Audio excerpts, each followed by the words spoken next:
Ce tutoriel vidéo présente comment ajouter des annotations aux sélections dans Raven. Nous couvrirons l'ajout d'une colonne d'annotation à un tableau de sélection, l'ajout d'annotations spécifiques à des sélections individuelles et l'utilisation des étiquettes de sélection pour afficher des annotations dans les vues. En plus des mesures, qui sont des valeurs numériques calculées par Raven à partir des données d'une vue, les tableaux de sélection de Raven peuvent inclure des annotations. Ces annotations sont constituées de textes pouvant être saisis manuellement ou automatiquement par un détecteur. Les annotations peuvent être utilisées pour ajouter n'importe quel type d'information à une sélection. Les annotations sont souvent utilisées pour indiquer le type de chant, l'espèce ou l'identité de l'individu, son âge, son sexe ou le contexte comportemental des animaux qui chantent. Par exemple, regardons le chant du Chestnut-Sided Warbler inclus dans le fichier exemple de Raven. Le chant est composé de 12 syllabes de 5 formes différentes que l'on peut identifier comme les types A, B, C, U pour up et D pour down.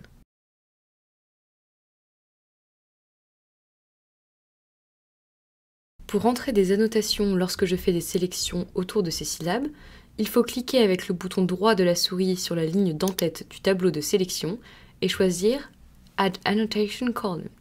Raven me demande alors de lui fournir un nom pour cette colonne d'annotation. Je vais l'appeler type et cliquer sur OK. Vous pouvez voir qu'il y a maintenant une colonne supplémentaire au tableau dont le nom est type.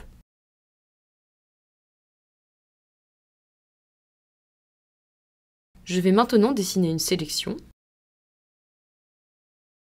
Quand je valide la sélection en appuyant sur Entrée, Raven affiche une boîte de dialogue me demandant d'entrer du texte pour annoter le type de cette sélection. Je vais entrer A pour le type de syllabe et je vais cocher cette case pour indiquer que je souhaite que Raven entre cette valeur par défaut jusqu'à nouvel ordre. Cela me permettra de gagner du temps lors de la validation des prochaines sélections. Puis, je clique sur OK.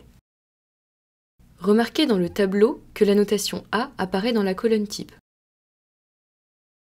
Je vais maintenant créer une sélection pour la syllabe de même forme ou type suivante. Quand je clique sur Entrée pour la valider, Raven demande à nouveau le type, mais cette fois, Raven remplit automatiquement A par défaut, je n'ai donc plus qu'à cliquer sur Entrée. Je vais continuer à faire ça pour les deux autres syllabes du même type.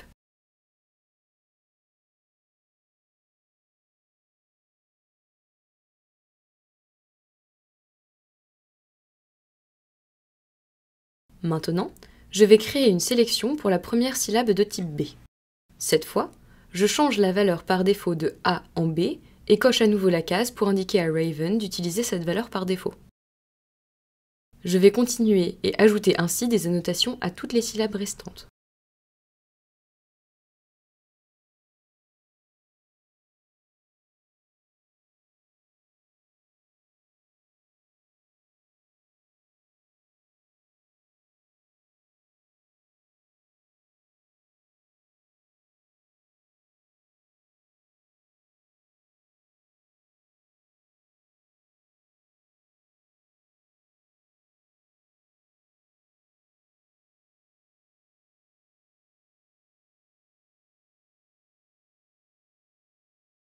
Ça y est, j'ai fait des sélections pour toutes les syllabes et vous pouvez voir dans le tableau que chaque sélection a une entrée dans la colonne type pour indiquer les différents types de syllabes.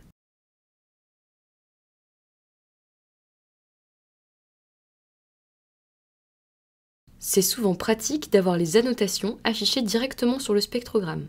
Vous pouvez faire cela en utilisant des étiquettes de sélection.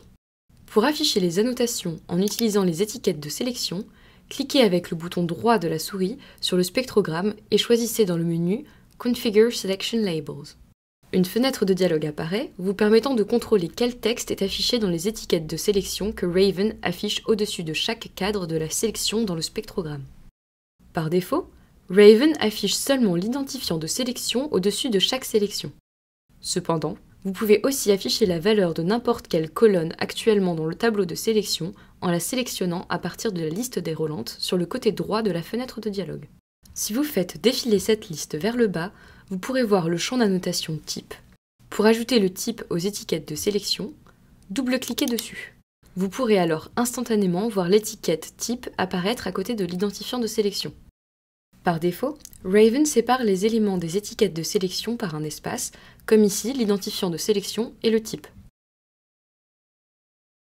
Vous pouvez changer comment les éléments sont séparés dans les étiquettes de sélection en éditant le champ Item Separator ici. Par exemple, si vous souhaitez afficher une virgule suivie d'un espace entre l'identifiant de sélection et le type, entrez simplement ces caractères ici.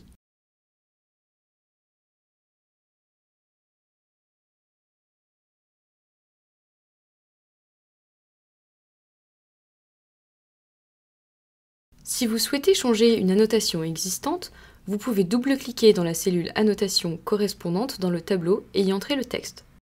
Par exemple, si je change d'avis et décide que je veux changer les types des 2 dernières syllabes par X et Y au lieu de U et D, il suffit de double-cliquer dans ces cellules, d'effacer U ou D et d'entrer X ou Y.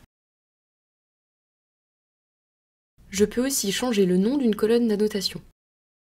Par exemple, supposons que je décide d'appeler cette annotation syllabe au lieu de type. Je peux le faire en cliquant avec le bouton droit sur l'entête de la colonne et en choisissant Rename Column, puis en tapant le nouveau nom.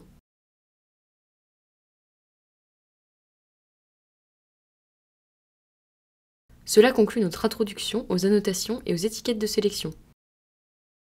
Merci d'avoir regardé cette vidéo.